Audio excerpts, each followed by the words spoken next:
आपला बायोलॉजीचा अभ्यास सुरू केला होता आणि त्यातला एक धडा आपला पूर्ण झालाय, जो होता हेल्थ अँड डिसीजेस. हेल्थ आणि डिसीजेस यांच्याबद्दल आपण सविस्तर चर्चा केली. आपलं आरोग्य, आपलं फिजिकल, मेंटल, सोशल वेलबिंग ह्याच्यावरती अवलंबून असतं. त्याच्यामध्ये वेगवेगळ्या पॅथोजन्सचा जर आपल्यावर अटॅक झाला, व्हायरल, फंगल किंवा बॅक्टेरियल इन्फेक्शन झालं, की मग आपण त्याच्यावरती ट्रीटमेंट म्हणून काय करतो? त्याच्या पैकीचे काही जे काही कॉन्टॅजियस किंवा नॉन कॉन्टॅजियस डिसीजेस असतात त्याच्यामध्ये डिफरन्स काय असतो, किंवा आपण स्वतःची इम्युनिटी कशी इम्पॉर्टंट समजून घ्यायला पाहिजे. त्याच्यानंतर आपण आणखी एक गोष्ट बोललो होतो की इनबिल्ट डिसीजेस, की म्हणजे हे नॉन कॉन्टॅजियस असतात पण ते आपल्याच बॉडीच्या कुठल्या तरी डिस्फंक्शनमुळे आपल्याला होतात. जसं आपण बघितलं होतं कॅन्सर असेल किंवा डायबिटीज असेल. तर ह्या सगळ्या डिसीजेस बद्दलचं डिस्कशन आपण ऑलरेडी मागच्या वेळेला केलं. तो धडा आपला मागच्या वेळेला संपला. आज आपण एक नवा धडा सुरू करणार आहे, जो आहे आपला आजचा महत्वाचा टॉपिक. पण त्याच्याबद्दल बोलण्यापूर्वी मला तुम्हाला हा प्रश्न विचारायचा आहे. समजा तुम्ही शाळेत जाताय, तुम्ही स्कूल बसमध्ये बसलाय किंवा तुम्ही बाबांबरोबर, तुमच्या आईबरोबर व्हेकलवरनं जाताय आणि तुमची गाडी किंवा तुम्ही चालत जात तरी असतात तरी सुद्धा कुठल्या तरी ट्रॅफिकमध्ये सिग्नलवरती तुम्ही थांबलाय आणि तो रेड सिग्नल आहे तोपर्यंत तुम्हाला थांबायचंय. काही काही ठिकाणी हा सिग्नल ना 2-3 मिनिटाचा असतो. ह्या 2-3 मिनिटांमध्ये खूप मोठ्या गाड्यांच्या रांगाच्या मागे लागलेल्या असतात. आपण अशा ठिकाणी थांबलोय की आजूबाजूला गाड्याच गाड्या, त्यांचे हॉर्न, त्यांचे तिथे धूर, कुठेतरी आवाज करते पिप पिप पिप पिप पिप पिप, कुठेतरी अँब्युलन्स चालली आहे टिणी टिणी असा आवाज येतो, कोणीतरी उगाच विनाकारण गाडीचं घर घर घर घर असे आवाज करतोय. हे आवाज येत आहेत, वेगवेगळे वास येत आहेत, धूर येतोय. गाड्यांचे धूर असतात बघा काळ्या काळ्या रंगाचे, ते येत आहेत. आणि विचित्र पेट्रोल डिझेलचा पण असा एक विचित्र वास येतो बघा मध्येच, तो येतोय. तिथे खूप असं अनइझी व्हायला लागतं, गरम होतं आपल्याला. आणि तिकडनं कधी आपण लवकर बाहेर पडतो असं जेव्हा आपल्याला वाटतं, तेव्हा आपल्याला असं वाटतं बापरे काय पोल्युशन आहे. ह्याच पोल्युशन बद्दल आपण आज बोलणार आहोत, कारण याचा टॉपिकच आहे पोल्युशन. तर पोल्युशन म्हणजे काय? आपण तुम्ही कधी निसर्ग चित्र काढलंय का? तुम्हाला समजा सांगितलं की draw a picture of nature, तर त्याच्यामध्ये तुम्ही काय काढाल? कंपन्या, धूर, कचरा. You will draw a very good picture of a beautiful nature scenario. जसं की त्या डोंगर असतील, नदी असेल, झाडं असतील, छान ग्रीनरी असेल, फुलं, पानं, पक्षी, सूर्य, पाऊस, ढग, असं सुंदर चित्र असतं. त्याच्यामध्ये कुठेच पोल्युशन नसतं. मग पोल्युशन नसतं का? पोल्युशन आहे आपल्या आजूबाजूला आणि आपणच क्रिएट केलंय. Only human beings are responsible for creating the pollution. जेव्हा की this entire world is having all the living things together. आपल्या आजूबाजूला बाकीचे खूप सारे बायोटिक फॅक्टर्स आहेत. आपल्या आजूबाजूला अॅनिमल्स आहेत, बर्ड्स आहेत, प्लांट्स आहेत, मायक्रोब्स आहेत. सगळ्यात पण पोल्युशन कोणी करत नाही एक्सेप्ट ह्युमन्स. मग पोल्युशन म्हणजे नक्की काय? तर आपल्या आजूबाजूला असलेल्या आपल्या एन्व्हायरमेंटमध्ये, आपण जिथे राहतो त्या भागामध्ये एखादा अनइझी किंवा अनईज करणारा एखादा घटक जॉईन झाला की आपण त्याला म्हणतो की हा पोल्युटंट आहे, म्हणजे इट हॅज एंटर्ड. तर मुलांना तुम्हाला माझा आवाज येतोय का?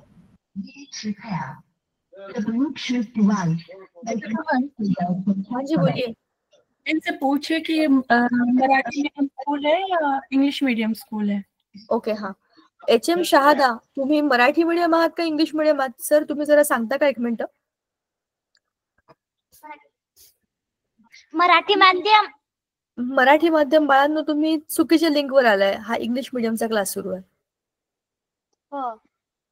सरांना सांगा आणि योग्य ठिकाणी जॉईन करा. ठीक आहे, चलो. Okay, thank you Sangeeta ma'am. अच्छा, तो चलो.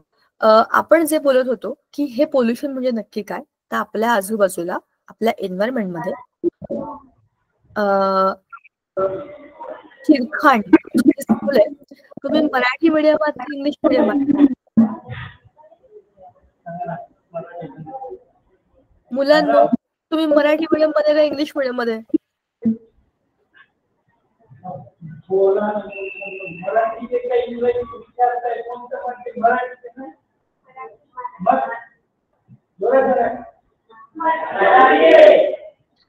सर, पण ही जी लिंक आहे इंग्लिश मीडियमची लिंक आहे, तर तुम्ही मराठी मीडियमची लिंक प्लीज जॉईन कराल.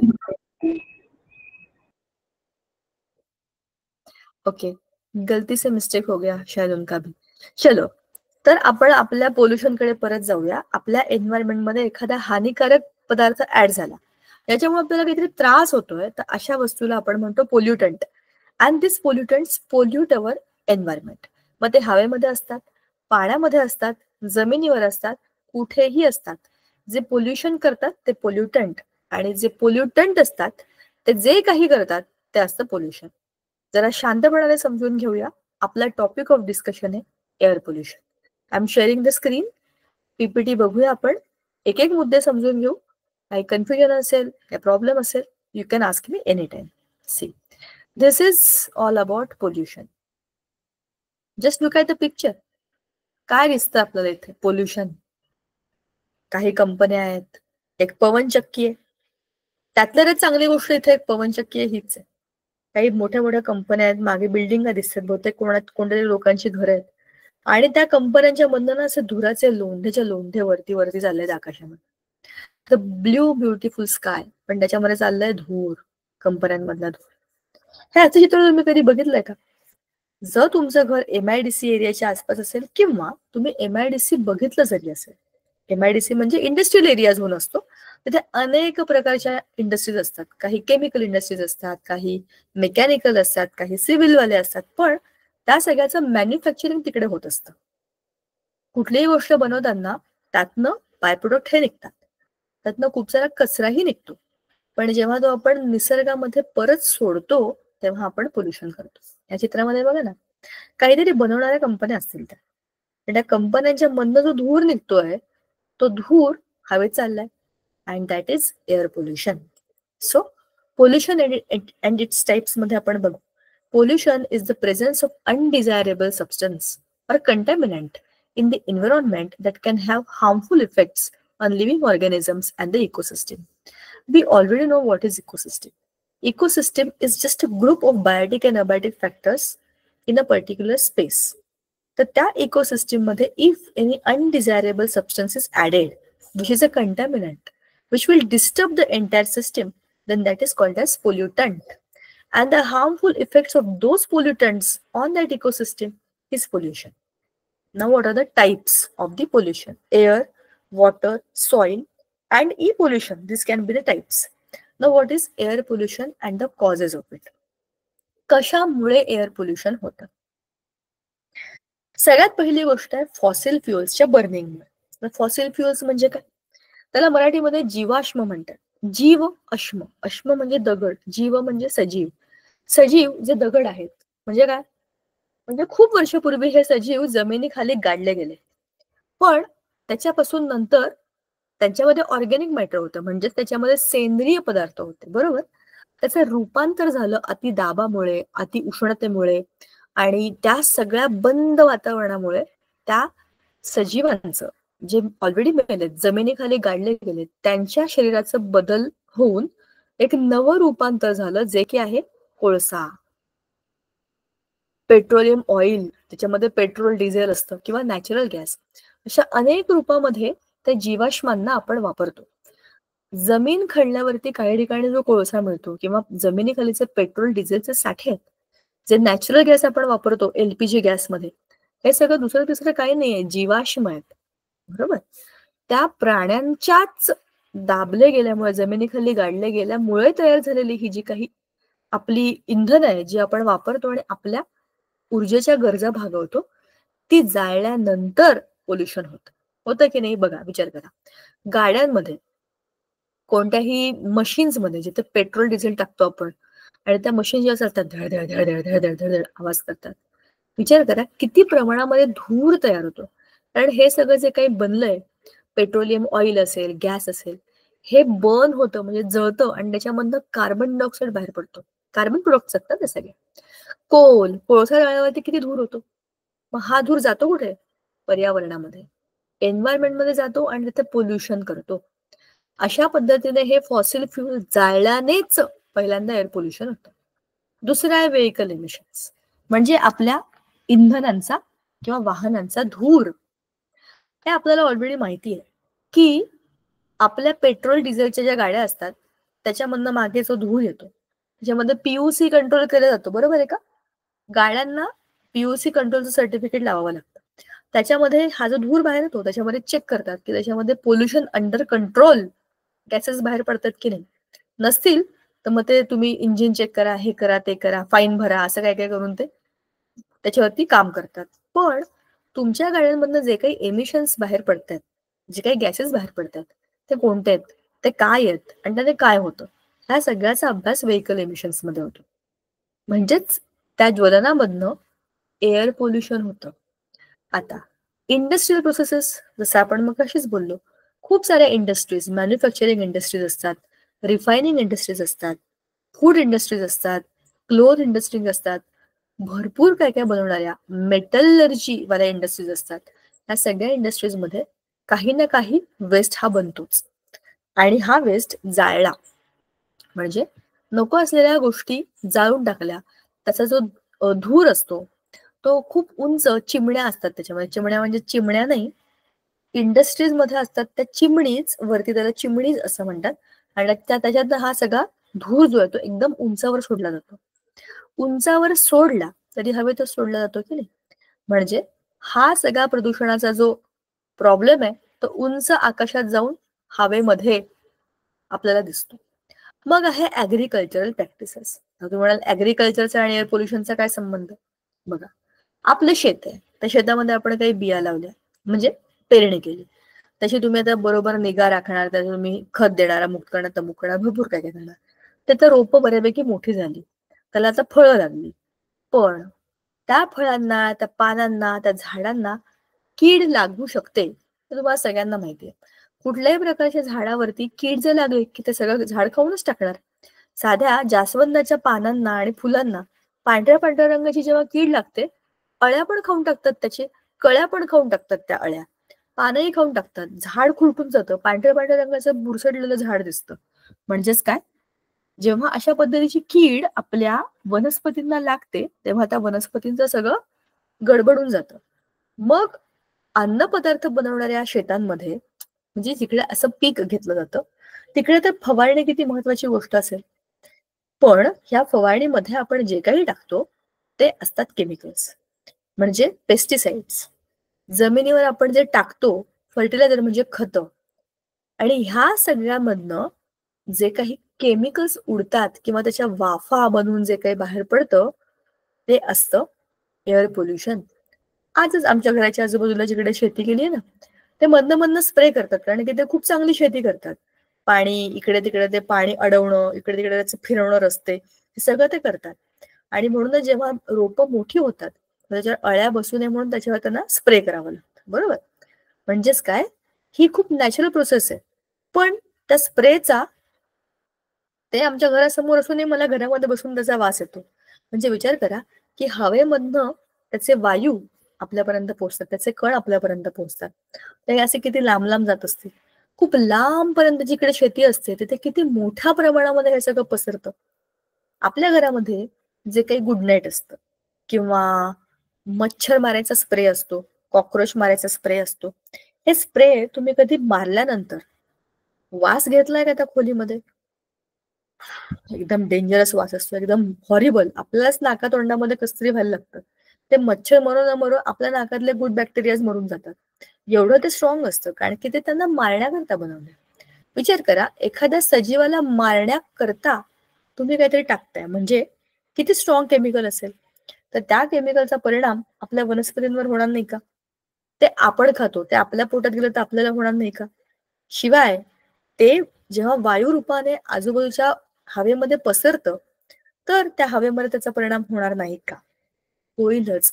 म्हणूनच ऍग्रिकल्चरल प्रॅक्टिसेस म्हणजेच शेतीमध्ये आपण ज्या गोष्टी करतो त्याचाही एअर पोल्युशन मध्ये परिणाम होतो. आता effects of air pollution. Air pollution म्हणतोय आपण, काय होणार काय एअर पोल्युशन झालं? सगळ्यात पहिल्यांदा होणारे रेस्पिरेटरी इश्यूज, श्वसनासंदर्भातील त्रास. खूप जास्त धूर, धूक आणि एकदम असं कसं तरी वातावरण असेल तर आपल्याला कसं तरी व्हायला लागतं, डोकं दुखायला लागतं, मळमळतं, श्वास घ्यायला त्रास होतो, छातीत दुखल्यासारखं वाटतं. बरोबर. वारंवार तुम्ही अशाच वातावरणात राहिलात तुम्हाला ऍस्थमा म्हणजे ब्रीदिंग प्रॉब्लेम, ऍस्थमा इज दुसरं काही नाही, ब्रीदिंग प्रॉब्लेम, आणि दुसरे काही श्वसनाचे त्रास म्हणजे जळजळ किंवा डोकंदुखी, डोळ्यासमोर अंधारी येणं असं सगळं होतं. आणि एकदम त्यातली डेंजरस स्टेज आहे लंग कॅन्सर. विषारी वायूच्या संपर्कात खूप वेळ काम केलं, त्याच एरियामध्ये राहिलं तर तुम्हाला लंग कॅन्सर होण्याची शक्यता असते. कारण की हे पोल्युटंट्स हवेमध्येच असतात, श्वासातनं आपल्या शरीरात जातात, शरीरामध्ये सगळीकडे फिरतात, प्रत्येक सेलमध्ये जातात. जसं आपल्याला थकवा येतो तो त्याच्यामुळेच येतो, बरोबर. दुसरं आहे कार्डिओव्हॅस्क्युलर हार्म. कार्डिओव्हॅस्क्युलर या शब्दाचा अर्थच आहे रिलेटेड टू हार्ट. जर तुमच्या रेस्पिरेटरी प्रॉब्लेमला सुरुवात झाली तर तुमच्या कार्डिओ प्रॉब्लेमला सुरुवात होणारच. तुम्ही जे श्वासातनं घेताय त्याच्यात ऑक्सिजनच नाहीये, किंवा त्याच्यात पोल्युशन आहे, तुमच्या शरीराला याची गरज आहे, तुम्हाला मिळत नाहीये. मग तुम्हाला काय मिळतंय? दुसऱ्याच गोष्टी ज्या शरीराला आवश्यक नाहीयेत, पोल्युशनमुळे तुमच्या शरीरात गेल्यात, तर तुमचं हार्ट काय करेल बिचारं? तुमच्या लंग्सने त्याला जे दिलं ते तो घेणार. कमी ऑक्सिजनमुळे थकवा, हार्ट अटॅक, स्ट्रोक, बरोबर. हिमोग्लोबिनची कमी, खाण्यापिण्याची इच्छा मरून जाते ना. सगळं सिस्टीम एकमेकांना जोडलेलं आहे आपलं. तुमचं रेस्पिरेशन, सर्क्युलेशन, डायजेशन सगळं एकमेकांच्या हातात हात घालून चाललेलं असतं. एकाला जरी प्रॉब्लेम झाला तर दुसऱ्याला परिणाम होतोच. म्हणजेच हार्ट प्रॉब्लेम्स वाढायला लागतात. खूप घाम येतो, अस्वस्थ वाटतं, कुठेच काही नाहीये, काहीच समजत नाहीये, बधीर झाल्यासारखं वाटतं. ह्या प्रॉब्लेम्सना पण एअर पोल्युशनमुळे आपल्याला असं श्वासाच्या काय बरं म्हणतात, अनकॉमन सिच्युएशनमुळे होतं. डोळ्यासमोर अंधार येणं किंवा असं हलताना दिसणं, हाही त्याचा एक परिणाम आहे. नंतर आहे environmental damage, depletion of ozone layer. बघा आता हे काय आहे? ओझोन लेअर ही आपल्या पृथ्वीच्या डोक्यावरची छत्री आहे. जसं छत्री घेऊन आपण पावसात गेलो तर पाऊस पडला तरी पण आपल्या डोक्यावर पाणी नाही पडत, पण त्या छत्रीला खड्डे पडले तर काय होणार आहे? ते सगळं पाणी खड्ड्यांमधनं आपल्या डोक्यावर पडेल, अंगावर पडेल, आपण भिजू. म्हणजेच काय उपयोग आहे छत्री घेण्याचा? पाऊस पडतोच आहे ना. सेम तसं सूर्याची अतिनील किरणं म्हणजे द युव्ही रेज म्हणजे ultraviolet radiation from the sun which are harmful. आपल्याला, आपल्या शरीराला, आपल्या पृथ्वीवरच्या सजीवांना त्याचा उपयोग नाहीये. अशा सगळ्या त्रासदायक, हानिकारक किरणांना युव्ही रेचा जो काही लेअर आहे तो ऍब्झॉर्ब करतो, शोषून घेतो. मग त्या ओझोन लेअरच्या खाली जे काही येतं ते सूर्याची किरण आपल्याला त्रास देत नाहीत. तरी सुद्धा विचार करा, उन्हाळ्यामध्ये काय चटके बसत आपल्याला. पण जिकडे जिकडे या ओझोन लेअरला खड्डे पडलेत तिथे तिथे सूर्याची किरण जशी तशी तिथे येतात, काही फिल्टर नाही करत. म्हणजे ह्या किरणांमुळे आपल्या तिथल्या सगळ्या जीवसृष्टीला त्रास होतो, कारण की त्याच्यामध्ये अतिनील किरण आहेत. त्याचा परिणाम स्किन डॅमेज, खूप स्ट्रॉंग असतात ना ती, स्किन कॅन्सर होणं, स्किनवर प्रॉब्लेम येणं, वनस्पतींची वाढ नीट न होणं, प्राणी पक्षी सगळ्यांना त्रास होणं, ह्या सगळ्यावरती त्याचा परिणाम होतो. कारण की ते अतिनील किरण आपल्या उपयोगाची नाही, त्रासदायकच आहेत, पण ती आली आहेत कारण की ओझोन लेअर खड्डा आहे तिकडे. दुसरं ग्रीन हाऊस इफेक्ट आणि ग्लोबल वॉर्मिंग. त्या दोनही गोष्टी एकमेकांच्या हातात हात घालून चालतात. बघा आपल्या पृथ्वीवर सूर्याची जी काही किरणं पडतात ती परावर्तित होतात, दे गेट रिफ्लेक्टेड बॅक. पृष्ठभागावर पडून आपटून ते मागे जातात. आता पृथ्वीच्या पृष्ठभागावरती on the surface of the earth there's a atmosphere म्हणजे एक हवेचं आवरण आहे, बरोबर. त्याच्यामध्ये ह्या सगळ्या रिफ्लेक्ट झालेल्या रेडिएशन जे असतात ना ते ट्रॅप होतात. त्याच्यामध्ये पण मेन गॅस आहे कार्बन डायऑक्साईड. हा कार्बन डायऑक्साईड काय करतो, हे जे सगळे रिफ्लेक्टेड रेडिएशन्स असतात ना त्यांना धरून ठेवतो. त्याच्यामुळे पृथ्वीच्या सरफेसच्या आजूबाजूला एक वॉर्म टेम्परेचर राहतं. पृथ्वीवरती जेवढा कार्बन डायऑक्साईड असायला पाहिजे नॉर्मल रेंजमध्ये, त्याच्यामध्ये जेवढी आवश्यक आहे तेवढी गरमी पृथ्वीवरती असते. पण आपण जे काही एअर पोल्युशन करून ठेवलंय त्याच्यामुळे कार्बन डायऑक्साईडचं प्रमाण वाढतं. एकदा हे प्रमाण वाढलं की रिफ्लेक्ट झालेल्या सगळ्या रेडिएशन्स मधनं आपल्याला जास्तीची गरमी अर्थच्या सरफेसवरती जाणवायला लागते. आता अर्थच्या सरफेसवरती समुद्र पण आहेत, अर्थच्या सरफेसवरती ग्लोबल ग्लोबल म्हणण्याच्या ऐवजी पोलर रिजन मध्ये बर्फ पण आहे. कित्येक किलोमीटर उंचीचा बर्फ तिथे साठलेला आहे. पण जर टेम्परेचर वाढलं, अर्थचं पूर्ण ओव्हरऑल अर्थचं टेम्परेचर वाढलं, अर्ध्या डिग्रीने जरी वाढलं तरी हा बर्फ वितळायला सुरुवात होते. हा बर्फ वितळून जाणार कुठे? All oceans are connected. All that water will go in to the oceans आणि अर्थ वरच्या ओशन्सची लेवल वाढेल, पातळी वाढेल. मग हा समजा हा सरफेस आहे आणि इथे समुद्राचा किनारा आहे, इथे जमीन आहे आणि इथे पाणी आहे. तर ह्या पाण्याची पातळी वाढली की आपोआप ते अर्थच्या सरफेस वरती म्हणजे लँड वरती ते पाणी येणार आणि लँड जमिनीखाली पाण्याखाली बुडून जाणार. म्हणजेच काय, अशा सिच्युएशन मध्ये जर आपलं टेम्परेचर वाढत राहिलं तर लवकरच ती परिस्थिती येईल जेव्हा पृथ्वीवर पाणीच पाणी असेल, नो जमीन. अर्थला तुम्ही जर वरून आकाशातनं बघितलं तर तुम्हाला it looks like a blue planet, बरोबर? Blue is because there is water on the earth. Earth surface वरती पाणी आहे म्हणून ते आपल्याला ब्ल्यू दिसतं. पण त्या ब्ल्यू बरोबर ग्रीन पण दिसतं, थोडंसं ब्राउनिश पण दिसतं, कारण की there is land also. If there is only water and water and water, सगळ्याच्या सगळं गोलच्या गोल ब्ल्यू बॉल बनेल आणि that will be just because of global warming, greenhouse effects and melting of the glaciers present on the poles of the earth. हा आहे त्याचा environmental खूप मोठा लेवलचा डॅमेज. नंतर आहे ऍसिड रेन्स. एअर पोल्युशन मध्ये फक्त कार्बन डायऑक्साईड, कार्बन मोनॉक्साईड एवढेच नाहीये, सल्फर डायऑक्साईड, नायट्रस ऑक्साईड असे सुद्धा डेंजरस गॅसेस असतात.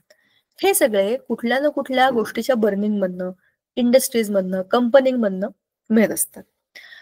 NO2 म्हणजे नायट्रोजन डायऑक्साईड, पाणी. बघा आता आपल्या आकाशामध्ये पाण्याचे ढग आहेत, पावसाचे ढग, आणि आपल्या हवेमध्ये नायट्रोजन डायऑक्साईड आहे किंवा SO2 म्हणजे सल्फर डायऑक्साईड आहे. H2O प्लस NO2 NHNO3 नावाचा नायट्रिक ऍसिड बनतं. तसंच SO3 प्लस H2O हे एकत्र आल्यावरती H2SO4 म्हणजेच काय, ऍसिड, सल्फ्युरिक ऍसिड बनतं. आणि ते जेव्हा पावसाच्या पाण्याबरोबर खाली येतं तेव्हा ऍसिड रेन होते. अच्छी रेन नाही, ऍसिड रेन. त्या पावसाच्या पाण्यामध्येच ऍसिड आलेलं आहे, which is not good for the water bodies, living things, non living things, सगळ्याला डिस्टर्ब करतं because acid crores the surface. Smoke. आता स्मोक काय, smoke plus fog. Smoke, smoke म्हणजे धूर, आणि फॉग म्हणजे सकाळी सकाळी धुकं जे पसरतं ना, त्या धुक्यामध्ये जर हा धूर पसरला तर तो खूप डेन्स असा एक लेअर तयार होतो ज्याच्यामध्ये समोरच्या कुठल्याच गोष्टी आपल्याला दिसत नाहीत, आणि तो तसाच भरपूर वेळ टिकून राहतो because it is not just fog. Fog आपोआप सूर्याचा प्रकाश वाढला की गायब होतो. But smoke doesn't go even if there is sunlight. म्हणजे हा स्मोक इज व्हेरी डेंजरस. खूप साऱ्या एअर पोल्युटिंग सिटीज मध्ये smoke is a very dangerous problem. Delhi सारख्या आपल्या, Delhi is our capital of India, पण तिथे एवढी एअर पोल्युशनची समस्या आहे की तिथल्या लोकांना ऑड इवन नंबर मध्ये गाड्या चालवाव्या लागतात. म्हणजे आज ऑड इवन, उद्या इवन, परवा ऑड, कारण की एअर पोल्युशन कमी करायचं आहे. आता तिथे ब्रीदिंग प्रॉब्लेम, स्मोक प्रॉब्लेम हे खूप जास्त आहेत. म्हणून तिथे आता लोकांनी स्वतःच्या हेल्थकडे लक्ष देण्याकरता काही एन्व्हायरमेंटल डॅमेज कंट्रोल मेजर्स सुरू केलेले आहेत. डिग्रेडेशन ऑफ इकोसिस्टम्स म्हणजे काय, ज्या काही इकोसिस्टम मधले जे काही सगळे लिव्हिंग नॉन लिव्हिंग थिंग्स आहेत ते सगळे डिग्रेड होणार आणि बायोडायव्हर्सिटी सुद्धा आपली डिस्टर्ब होणार. Now see, we have few things. Effects of air pollution on plants. Plants मध्ये काय होतं, ऑब्व्हियसली प्लांट्स पण लिव्हिंग थिंग्स आहेत, ते तर कुठे पळून पण जाऊ शकत नाही, पण त्यांचा स्टोमॅटो जिकडनं एअर एक्सचेंज होतो तो बंद होतो. Slowing down of rate of photosynthesis. फोटोसिंथेसिसचा रेट हळूहळू कमी होतो. Growth is retarded and leaves fall off or become yellow.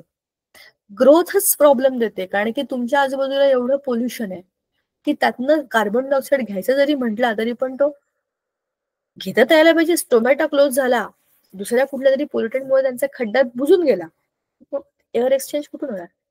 Nothing can happen. हळूहळू त्यांची ग्रोथ कमी होते, पानं गळायला लागतात, ते अशी कशी तरी वाकडी तिकडे झालेली झाडं मरून जातात. So plants also get affected due to air pollution. Now preventing air pollution, use renewable energy sources. Air पोल्युशनला अल्टरनेटिव्ह आहे का? आहे ना. आपण मगाशी जे व्हेकल डिस्चार्ज बद्दल बोललो, तर त्या व्हेकल जर ई व्हेकल्स असतील तर तुम्ही बघितलं असेल तुमच्या आजूबाजूला भरपूर गाड्या आता ग्रीन नंबर प्लेटच्या आहेत. ते green number plate is indicator of electronic vehicle.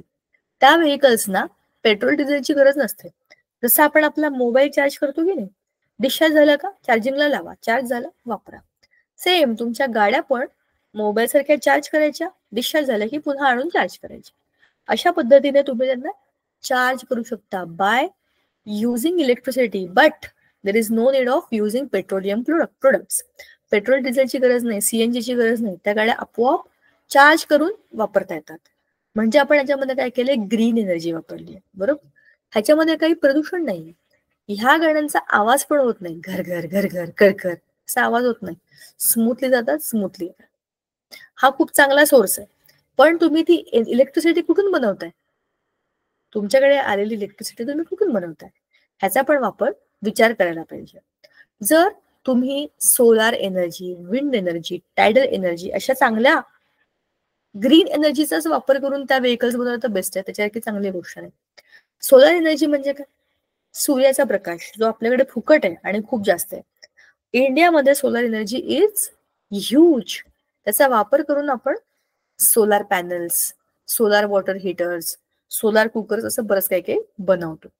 त्याच्यामध्ये काय होतं, आपलं फूड इज कुक्ड और water is boiled by using the solar energy, बरोबर. विंड एनर्जी, पवनचक्क्या खूप ठिकाणी तुम्ही बघितलं असेल, डोंगरावर टेकडीवर असतात. त्या गोल गोल गोल गोल फिरतात त्यांचे पाते आणि तिकडनं जी इलेक्ट्रिसिटी बनते ती आपण वापरतो. And other clean energy sources, दुसरे खूप सारे क्लीन एनर्जी सोर्सेस पण आहेत, जसे की न्यूक्लिअर पॉवर. न्यूक्लियस मध्ये खूप जास्त एनर्जी आहे, जी तुम्ही वापरलीत. नॅचरल प्रोसेस आहे, तुमच्या हातात नाहीये ना. न्यूक्लिअर फ्युजन, न्यूक्लिअर फिजन ह्या गोष्टी आपोआप होतात निसर्गामध्ये. त्याच्यातनं जी एनर्जी मिळते ती वापरायची आपण, पण तुम्ही त्याला कंट्रोल करायचा त्या प्रोसेसला. तर ह्याच्यामध्ये रिन्युएबल एनर्जी सोर्सेसचा वापर हा सगळ्यात बेस्ट आहे. Improve transportation. बघा, ट्रान्सपोर्ट फॅसिलिटी ही प्रत्येकासाठी गरजेची आहे. आपल्या घरातून शाळेत जाण्याकरता सुद्धा जर आपली शाळा लांब असेल, स्कूल बस लावावी लागते, ऑटो लावावी लागते, किंवा बाबांना सोडा, आईला सोडा, असं काहीतरी आपल्याला करावं लागतं. But transport is important. घराबाहेर पडून आपल्याला कामं करायची असतात. जे जॉबला जातात त्यांना पण घराबाहेर जाऊन आपली कामं करायची असतात. पण त्याच्यामध्ये आपण काय करू शकतो ह्याचा विचार करायचा. उदाहरणार्थ, पब्लिक ट्रान्सपोर्टचा मॅक्झिमम वापर करायचा. माझ्याकडे माझी गाडी आहे, पण मी त्याच रस्त्यावर जाणार जिकडे बस जाते, तर मी बसने जाऊ शकते. अर्थात माझा वेळ जास्त घेईल, अर्थात मला काही त्रास होईल, पण मला पैसे कमी लागतील आणि दुसरं मी पोल्युशन कमी करेन. दोन्ही गोष्टी आहेत, पॉझिटिव्ह पण आहेत, निगेटिव्ह पण आहेत. आपण विचार करून त्याचा वापर करायचा. दुसरं, कार पुलिंग. कार पुलिंग म्हणजे एक मस्त गोष्ट आहे. मी माझ्या गाडीत बसून शाळेत जाते, माझी मैत्रीण शेजारच्या गल्लीत राहते, तिचे बाबा पण तिला सोडतात. आणखी माझा एक मित्र आहे, तो समोरच्या घरात राहतो, तो पण आमच्या शाळेत आमच्याच वर्गात आहे, पण त्याची आजी त्याला शाळेमध्ये घेऊन येते. म्हणजेच काय, 3 मुलं एकाच एरियामधली आहेत, प्रत्येकाचे पालक त्यांना येऊन सोडतात. त्याच्यापेक्षा कार पुलिंग केलं तर कोणत्या तरी एकाच पालकाने सगळ्या मुलांना घेऊन जायचं आणि घेऊन यायचं. बाकीच्यांचे पैसे पण वाचतील, वेळ पण वाचेल आणि इंधनही वाचेल. अशामुळे काय होईल, पोल्युशन कमी होईल. याला म्हणतात कार पुलिंग. प्रत्येकाने आपापली कार नेण्याच्या ऐवजी कार पूल करणं आणि पोल्युशन कमी करणं. बाकी इलेक्ट्रिक व्हेकल्सचा वापर तर खूप चांगली गोष्ट आहे, ते केल्याने आपोआपच आपलं एअर पोल्युशन कमी होतं. Implement emission controls. ज्या ज्या ठिकाणी तुम्ही काही मॅन्युफॅक्चरिंग करताय, काही युनिट्स आहेत, काही कंपनीज आहेत, काही फॅक्टरीज आहेत, तिकडे तुम्ही जे काही जाळलं किंवा जे काही तुम्ही रिलीज केलं त्याच्यावरती काहीतरी चेक पाहिजे. काही सिस्टीम पाहिजे जी रेकॉर्ड करेल की ह्या दिवशी ह्या वेळेला एवढा आम्ही बर्न केला होता कचरा, त्याच्यामधनं हे बाहेर पडले गॅसेस, कोणते गॅसेस बाहेर पडले हे चेक करण्याकरता, किती बाहेर पडले हे चेक करण्याकरता काहीतरी त्याच्यामध्ये फिक्स टाइम टेबल पाहिजे, त्याचं फिक्स मेंटेन केलं पाहिजे रेकॉर्ड, आणि त्याचा ऑडिट झाला पाहिजे. म्हणजे ते सगळं चेक करण्याकरता गव्हर्नमेंट ऑफिशियल्स यायला पाहिजे, ते चेक केलं पाहिजे त्यांनी की हे एवढं लेवल आहे आणि एवढं लेवल क्रॉस झालंय, म्हणजे तुमच्या कंपनीमध्ये गडबड आहे, तुम्ही त्याला नीट करत नाहीये, हे चेक झालं तरच त्या कंपनीमध्ये त्या पद्धतीचं एमिशन होणार नाही. त्या सगळ्या गोष्टीवरती कंट्रोल आणला पाहिजे. नंतर आहे सस्टेनेबल ऍग्रिकल्चर. ऍग्रिकल्चरचा मुद्दा आपण मगाशी बघितला. की त्याच्यावर आपण जे स्प्रेइंग करतो, डस्टिंग करतो, त्याच्यामध्ये खूप सारे केमिकल्स असतात. सस्टेनेबल ऍग्रिकल्चरमध्ये आपण काय करतो, आपण त्याच्यामध्ये ऑर्गॅनिक फर्टिलायझर, ऑर्गॅनिक पेस्टिसाइड्स आणि लाईव्ह स्टॉकचा वापर करतो. हे कसं, ज्या काही केमिकल्सचा वापर करून आपण पेस्टिसाइड्स टाकतोय किंवा त्याच्यामध्ये जे काही आपण हर्बिसाइड टाकतोय, फर्टिलायझर टाकतोय, त्याच्याऐवजी आपणच आपल्या शेतामध्ये मॅन्युअर बनवलं तर. बघा, शेतामध्ये खूप सारा कचरा असा असतो की जो आपण रिसायकल करू शकतो. एका खड्ड्यामध्ये त्याला सगळं पुरायचं, पाणी घालायचं, माती घालायची, पाणी घालायचं, कचरा टाकायचा, असं आलटून पालटून तुम्ही जर त्या खड्ड्यामध्ये टाकत राहिला की तिकडे आपोआप ऑर्गॅनिक मॅन्युअर म्हणजे सेंद्रिय खत बनतं. ह्याचा वापर करून आपण आपल्या ज्या शेतामधल्या धान्यांना किंवा पिकांना खत पाणी केलं तर चांगली गोष्ट नाहीये का? नॅचरल गोष्टीच आपण टाकणार त्याच्यामध्ये, जेणेकरून आपलं उत्पन्न चांगलं येईल, प्रदूषण कमी होईल. दुसरं, त्याचा उपयोग पेस्ट प्रोडक्शनसाठी खूप चांगला करता येईल.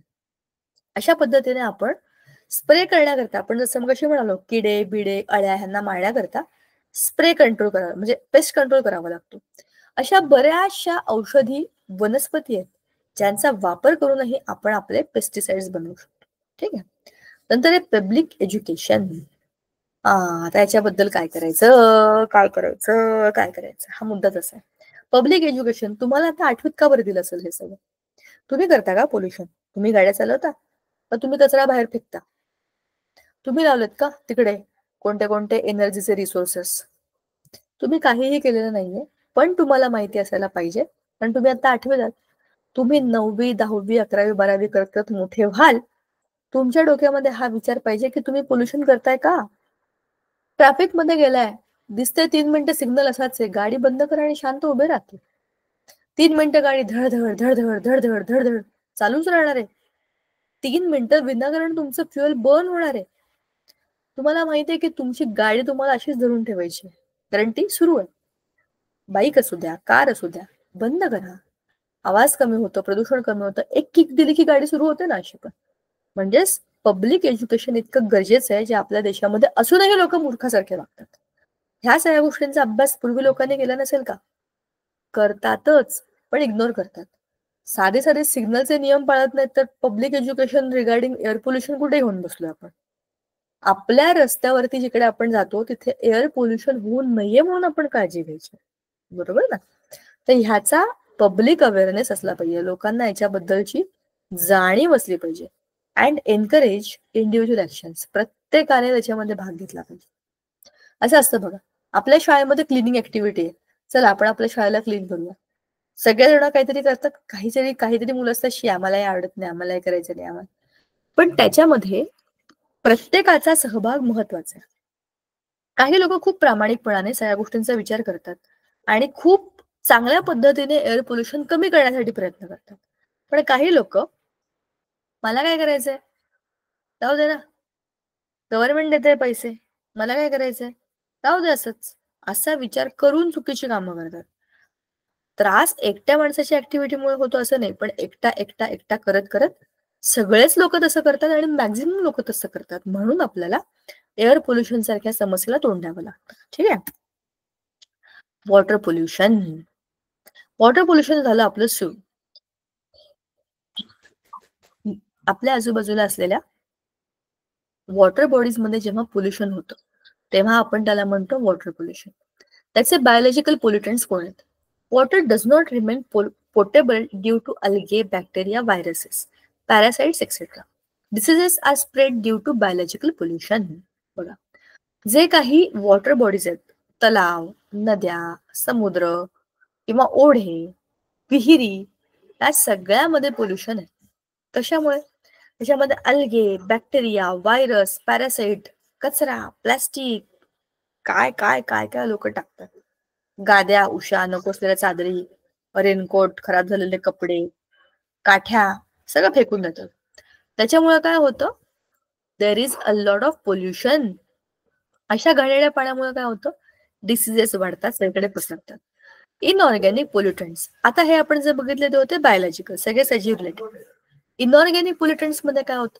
Suspended particles like fine sand, dust, soil, precipitates of salt, compounds of arsenic, cadmium, lead, mercury, and traces of radioactive material. म्हणजेच काय, इनऑर्गॅनिक पोल्युटंट मध्ये काय होतं, अशा पदार्थांना ज्या कुठल्यातरी कंपनीमध्ये बनल्या आहेत, कुठल्यातरी युनिटमध्ये बनलेल्या आहेत, पण त्या आता नको आहेत, तर ते पाण्यामध्ये सोडलं जातं. त्याच्यामध्ये त्या फॅक्टरीमधला जो पाण्याचा प्रवाह असतो ना, सगळं क्लिनिंग बिनिंग केलेलं, काहीतरी बनवलंय, काही केमिकल्स बनवलेत, त्या केमिकल्स बनवण्याकरता काही केमिकल्स लागतात, सगळेचे सगळे आपल्याला प्रोडक्ट्स मध्ये मिळत नाहीत, त्यातला बराचसा कचरा असतो, क्लिनिंग केलं जातं, मशिनरी क्लिनिंग केली जाते, त्याचा परिसर धुतला जातो, या सगळ्याचा कचरा कुठल्या तरी पाईपलाईन मधनं मेन वॉटर बॉडीज मध्ये जातो, ज्यामध्ये सँड म्हणजे माती, कचरा, धूळ, प्रेसिपिटेट्स ऑफ सॉल्ट म्हणजे केमिकल कंपन्यांमधले जे काही उरले सुरलेले भाग आहेत ते सगळे, compound of arsenic, cadmium, lead, mercury, ह्या काही भयंकर अशा मूलद्रव्यांचे म्हणजेच एलिमेंट्सचे पण काही कंपाऊंड त्याच्यामध्ये असतात, and traces of radio material. Radio material तर पाण्यामध्ये कचऱ्यामध्ये गेल्याचं आपल्याला कळत पण नाही, ते दिसत पण नाही, ते फक्त रेडिएशन्स एमिट करत राहतात आणि त्याचा परिणाम करतात. Organic pollutants, weedicides, insecticides, fertilisers, sewage, industrial effluents etcetera. म्हणजेच काय, ऑर्गॅनिक पोल्युटंट्स मध्ये आता आपण ज्या काही पदार्थांना आपल्या शेतामध्ये टाकणार की त्याच्यामुळे आपलं पीक चांगलं येईल, ऑर्गॅनिक पोल्युटंट्स मध्ये विडीसाइड म्हणजे वीड म्हणजे जे काँग्रेस बिंग्रेसारखं गवत होते की नाही त्यांना मारणार, इन्सेक्ट्सला मारणार, फर्टिलायझर म्हणजे उत्पन्न चांगलं यावं म्हणून खत, सीवेज म्हणजे जो घाण असतो ना, शेण बीण असा सगळा कचरा, आणि इंडस्ट्रियल इफ्लुएंट्स, ऑर्गॅनिक पण इंडस्ट्रियल असे जे काही इफ्लुएंट्स बाहेर पडणारे जे काही त्यातले घाण प्रवाह आहेत ते सगळे. आता वॉटर पोल्युशनचे कॉजेस झाले, रिझन्स बघा, रिझन्स वॉटर पोल्युशन दोन प्रकारे होतं, नॅचरल रिझन्स आणि man-made reasons. Natural, aquatic weeds and decomposing matter deplete oxygen levels and alter water quality. Mud, sludge, river diversion, and soil erosion contribute to sediment buildup. Microbes and algae, organic matter decay and excessive algal growth pollute water. Nematodes, soil nematodes are carried into waterways by rainwater. बघा, natural resources मध्ये सगळं आपोआप निसर्गतः घडतंय, पण पाण्याचं pollution होतं. जसं आपल्या शेतामध्ये असलेला असा कचरा आपण काढून ठेवतो, नको असलेली झाडं बिडं एका बाजूला टाकतो, वॉटर पोल्युशन मध्ये ते सगळ्याच्या सगळं पाण्याबरोबर वाहून जातं आणि ते नको असलेलं कचरा कुठेतरी जमा होतं, ते डिकम्पोज होतं आणि ते सगळं पाणी घाण होतं. ठीक आहे. Mud, sludge, river diversion and soil erosion contribute to sediment buildup. नदीचा प्रवाह बदलायचा. ठीक आहे, म्हणजेच काय, तुम्हाला एखाद्या ठिकाणी नदी ह्या रस्त्याने चालली आहे का, आम्हाला आमच्या गावाला पाणी पाहिजे, नदीचा प्रवाह बदला, करतात असं बऱ्याच ठिकाणी. नदीचा प्रवाह बदल केल्यामुळे काय होतं, आधीच्या मार्गावरची सगळी माती, त्याच्यावरती दगड, त्याच्यावरती सगळं जे काय असतं ते सगळं बदलतं, दुसरीकडे जातं. म्हणजेच काय होतं, पाण्याबरोबर तिथला सगळा जो सुपीक प्रदेश आहे तो वाहून जातो आणि इथला जो काही प्रदेश होता तो कोरडा पडतो. आपण गडबड करून टाकली, बरोबर. Microbes and algae, organic matter decay and excessive algal growth pollute the water. आपले जे काही ऑर्गॅनिक मॅटर असतं पाण्यामध्ये, इकडे तिकडे जमिनीजवळ पडलेलं, पाण्याच्या काही वॉटर बॉडीज जवळ पडलेलं, ते डिके होतं, खराब होतं, सडतं आणि त्याच्यामधनं एक्सेसिव्ह अल्कल ग्रोथ होते, ती पाण्यामध्ये जाते, त्या वॉटर बॉडीज मध्ये गेले की एन नंबर ऑफ डिसीजेस होतात. म्हणजेच काय की तुमच्या आजूबाजूला असलेल्या वॉटर बॉडीज मध्ये मायक्रोब्स आणि अल्गेज डेव्हलप व्हायला लागतात. मग nematodes, soil nematodes are carried into water by rain water. जमिनी खालचे जे काही लिव्हिंग थिंग्स आहेत ते पाण्याच्या पावसाच्या पाण्याबरोबर वाहून जातात. वॉटर पोल्युशन त्याच्यामुळे होतं, नॅचरल रिझन्स. मग मॅनमेड रिझन्स. पहिला ते आहे डोमेस्टिक सिवेज, घरगुती सांडपाणी. ठीक आहे, ह्याच्यामध्ये काय होतं की अनट्रीटेड सिवेज फ्रॉम सिटीज, म्हणजे शहरांमधल्या मोठ्या मोठ्या बिल्डिंगांमधल्या सगळ्या कचऱ्याच्या सगळ्या ज्या गोष्टी असतात ना त्या नद्यांमध्ये सोडल्या जातात. उदाहरणार्थ, खूप मोठी सोसायटी आहे, 10-12 विंग आहेत त्याच्यामध्ये, त्या सगळ्या सोसायटीमध्ये एवढी सगळी घरं, त्या घरांमधल्या ड्रेनेजच्या पाईप्स त्या कुठेतरी लांब तलावामध्ये, नदीमध्ये अशा सोडल्या जातात. म्हणजे त्या पूर्ण बिल्डिंग मध्ये राहणाऱ्या सगळ्या लोकांचं सांडपाणी तिथं जमा होतं. किचनचं, टॉयलेटचं, बाथरूमचं, क्लिनिंगचं, सगळंच्या सगळं घाण पाणी एका ठिकाणी. अशा अनेक मोठ्या मोठ्या कॉम्प्लेक्सेस असतात. म्हणजे विचार करा, हा डोमेस्टिक सेवेज किती मोठा प्रॉब्लेम आहे. Industrial effluent, chemicals like pigments, bleaching agents and heavy metals contaminate the water. Industrial effluents असे पदार्थ जे इंडस्ट्रीमध्ये बनतात, त्याच्यामध्ये काही पिगमेंट्स, कलर पिगमेंट्स असतात. ब्लिचिंग एजंट, क्लीन करणारे एजंट. हेवी मेटल, जे की खूप हेवी आणि कधी कधी हार्मफुल असे पण ते पाण्याला कंटॅमिनेट करून टाकतात. ऑइल स्पिल्स बघा, एका ठिकाणून दुसऱ्या ठिकाणी वॉटर ट्रान्सपोर्ट मधनं भरपूर गोष्टी नेल्या जातात. ज्या कंट्रीजमध्ये किंवा ज्या एरियाजमध्ये खूप जास्त ऑइल आहे, तिकडनं ऑइल डिमांडिंग कंपनीजकडे ते ऑइल पाठवलं जातं. याच्यामध्ये काय होतं, त्या ऑइलला शिप्स मधून नेताना काय ऍक्सिडेंट झाला, काही लिकेज झाला, तर ते ऑइल हळूहळू हळूहळू त्या पाण्यामध्ये पसरत जातं. त्या वॉटर सरफेस वरती सगळीकडे त्याचा एक तवंग पसरतो, म्हणजे तेलाचं थर. त्याच्या खाली पाणी आहे, वर तेल आहे, पण तेलामधून सनरेज आतमध्ये जाणं आणि तिथल्या सगळ्या लिव्हिंग थिंग्सला मिळणं आपोआप कमी व्हायला लागतं. शिवाय ऑक्सिजन वरून खाली जात नाही. त्या पाण्याच्या लेअरमुळे हातलं पाणी आणि वरची हवा ह्याच्यामध्ये एक बंद होतो, दरवाजा बंद होतो, एक्सपोजरच बंद होतं. तेवढ्या लेवलच्या पाण्याला हवेतला ऑक्सिजन मिळत नाही. त्याच्या खाली असलेल्या सगळ्या मायक्रो ऑर्गॅनिझम्सना त्रास व्हायला लागतो. फिश आहे, मरायला लागतात. जे काही प्लांट्स आहेत त्यांना पण ग्रोथ त्यांची होत नाही, आणि की त्यांना लागणाऱ्या गोष्टी एक्सचेंज होतच नाही आहेत ना, ट्रॅप झाले सगळं तिथे. अशा ऑइल स्पिल्समुळे सरफेस तर खराब होतोच, पण त्याच्या खालची सगळी जी लाईफ इकोसिस्टीम आहे ती सगळी डिस्टर्ब होते. मग आहे फर्टिलायझर, पेस्टिसाइड्स, नायट्रोजन, पोटॅशियम आणि phosphorus fertilisers along with pesticides like endrin and chlorine enter water system. बरोबर ना? तुम्ही शेतामध्ये जे काही घालणार, खतं घालणार किंवा जी काही स्प्रे किंवा फवारणी करणार, पावसाचं पाणी आलं की ते सगळं जमिनीवर पडतं आणि त्या जमिनीवरून ते आपोआप वाहत वाहत वाहत वाहत आपल्या नद्यांपर्यंत जातं. तलाव, नद्या, ओढे, कॅनाल ह्या सगळीकडे ते जातं आणि सगळं पाणी खराब करून टाकतं. Other sources, human waste disposal, clothes washing, decomposing plant materials, ash disposal, thermal power plant discharge all contribute to water pollution. कुठल्याही पद्धतीचा वेस्टेज पाण्याबरोबर केलेला घाणीलाच घेऊन जातो. तुम्ही कार धुतली, कार मधलं सगळं पाणी, ऑइल, कचरा त्याच्याबरोबर जाणार. ह्युमन वेस्ट, आपण केलेला सगळा वेस्ट कुठेतरी डिपॉझिट होऊन तिथे जातो. क्लोथ्स, नद्यांमध्ये लोकांना हौस असते कपडे धुण्याची, भांडी घासायची, म्हशी गाई धुण्याची. त्यांच्याकडे ते सोपं असतं, पण त्याच्यामुळे जे काही खराब वस्तू पाण्यात जातात त्याचं काय. ऍश डिस्पोजल म्हणजे माती किंवा ज्याला आपण म्हणतो राख, रक्षा पाण्यात टाकणं. डिकम्पोजिंग प्लांट मटेरियल, जे खराब झाले, सडले, पाण्यात फेकून द्या ना, काय झाले, निर्मलने टाकून द्या ना. ते टाकून द्या म्हणजे तर वॉटर बॉडीवर किती ताण येणार आहे. थर्मल पॉवर प्लांट म्हणजेच काय, न्यूक्लिअर पॉवर प्लांट्स किंवा थर्मल पॉवर प्लांट्स ह्या सगळ्यामधनं येणारा जो काही कचरा आहे, डिस्चार्ज, वॉटर पोल्युशनला मदतच करतो. आता ह्याच्या पुढे effects of water pollution. Water पोल्युशनचे परिणाम काय. Effects on human being, diseases like hepatitis, typhoid, diseases of skin, alimentary canal, श्वसनाचे, डायजेशनचे. पाणी पितो ना आपण, ते पाणी आपल्या घशामधून, पोटामधून डायजेस्टिव्ह ट्रॅक्टमध्ये जाते. ह्या एलिमेंटरी कॅनलचे प्रॉब्लेम, स्किनचे प्रॉब्लेम, शरीरावरती पाणी ओततो बरोबर, त्या पाण्यामध्ये जर काही प्रॉब्लेम असेल तर तो आपल्या शरीरावरती होणारच. हेपॅटायटिस, टायफॉइड ह्याचे व्हायरसेस, बॅक्टेरिया पाण्यामधनच इन्फेक्शन्स पसरतात. Elements of liver, kidneys, brain, deformities in bones and hypertension. तुम्हाला किडनी, लिव्हर, ब्रेन अशा सगळ्या महत्वाच्या ऑर्गन्सचा प्रॉब्लेम सुरू होईल, हाडांना त्रास होईल आणि हाय बीपी वाढतो, hypertension. Effects on ecosystem, retarded plant growth.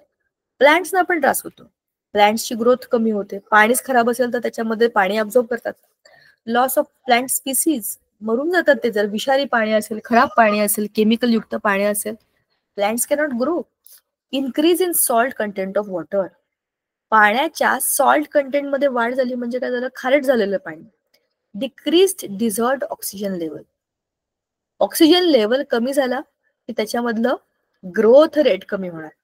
Disturbance in aquatic ecosystem, aquatic इकोसिस्टीमच सगळी डिस्टर्ब होऊन जाते. And death of aquatic animals, मरतात बिचारे पाण्यातले ॲनिमल्स. ते कुठे राहणार, पाणीच खराब केलंय आपण.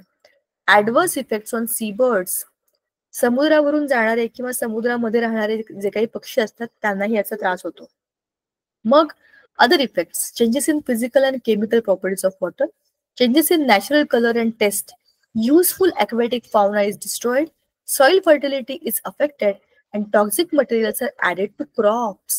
सगळ्या गोष्टी एकमेकांना रिलेटेड बघा. पाणी खराब झालं की शेती खराब, शेती खराब झाली की तिथले ॲनिमल्स खराब, ॲनिमल्स खराब झाले की आपली हेल्थ खराब झाली की पुन्हा पाण्यात खराब. ह्या सगळ्या गोष्टी एकमेकांना कनेक्टेड असतात. ह्यालाच आपण म्हणतो इफेक्ट्स ऑफ वॉटर पोल्युशन. आजचा हा टॉपिक आपण इथं थांबवणार आहे. ह्याच्या पुढे आपण बघू prevention of water pollution and then soil pollution. This we will do next time. आज आपण जे काही बोललो ते तुम्हाला कळलं का? हा धडा तसा फार सोपा आहे, आपल्या माहितीतला आहे, आपण याचा अभ्यास आधी सुद्धा केलेला आहे. तरी सुद्धा काही शंका असेल तर तुम्ही मला विचारा. पुढच्या वेळेला आपण भेटू. Thank you Sangeeta ma'am.